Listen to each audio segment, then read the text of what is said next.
Hi, this is Morley, and this is the M-Wire. We're going to take a look at how, in Peter Schweizer's new book, Kamala Harris, while she was Attorney General of California, had numerous sex abuse cases come across her desk, and not one of them was prosecuted.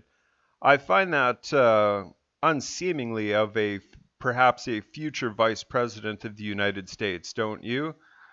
I find it extremely hard to believe that there was absolutely no truth to any of these allegations and none of them were prosecuted. Seems a little fishy to me. Let's get right into this. Bombshell. Kamala Harris covered up sex abuse crimes of priests, buried records, and took cash from church officials. After announcing her as his running mate, Joe Biden gushed about how Kamala Harris is supposedly a fearless fighter for the little guy and one of the country's finest public servants. But how can this be true if Kamala was a quintessential bad cop during her tenure as San Francisco's chief prosecutor?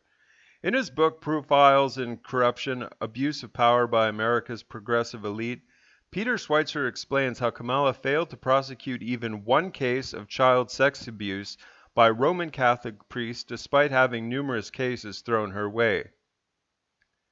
During the 13 years that Kamala was a district attorney and later attorney general, she systematically covered up for the big guys while betraying the little guys. Even though they are unlikely to hear about any of this from the mainstream media, which is worshiping Kamala almost to the degree that it worshiped Barack Obama. While at least 50 other major cities at that time were busy prosecuting pedophile priests for molesting and raping young boys, Kamala would strangely hide behind vital records on abuses that had occurred, Schweitzer contends. Kamala also retaliated against a district attorney who tried to do the job that she refused to do, almost as if she herself was secretly guilty. The bombshell details how, while Harris's predecessor, former San Francisco District Attorney Terrence Helanian, had launched an aggressive investigation into priests of the Archdiocese of San Francisco accused of sexual abuse, Harris's campaign to unseat Helanian showed an unusual influx of unparalleled donations from high-level officials of the Catholic Church, writes Dr. Susan Berry for Breitbart News. Kamala Harris is complicit in allowing innocent children to be sexually victimized by Roman Catholic priests. The very same woman who now wants to control the amount of red meat that Americans are allowed to eat was nowhere to be found in pursuing actual justice against heinous child sex abusers who were taking advantage of innocent children within the confines of religion, which is about as heinous as it gets.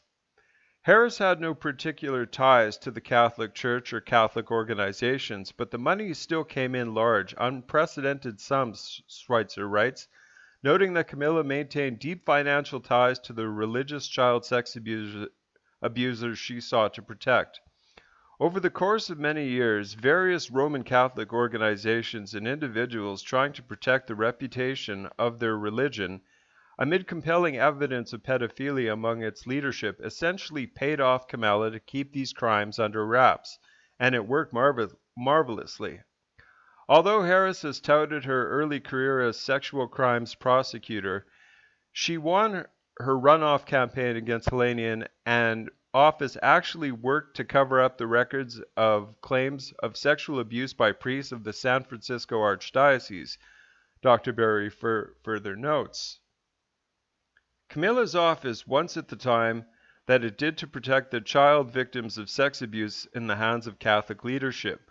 But how does burying vital records and refusing to prosecute criminals in any way amount to protection?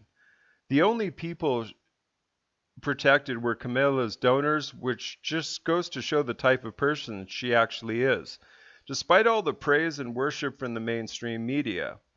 When Harris attempted to shift the blame for hiding the records to Helanian, her predecessor responded that she engaged in the kinds of deals that have allowed the church sex scandal to go on as long as it has, Dr. Berry further reveals, pegging Kamala as being complicit in these sex crimes against children. Is this monster really the best pick for vice president and possibly even president in the event that Biden either croaks or is removed from office for being mentally impotent? Well, that's a valid question. I mean, do you want someone like this as your vice president that has this kind of checkered past?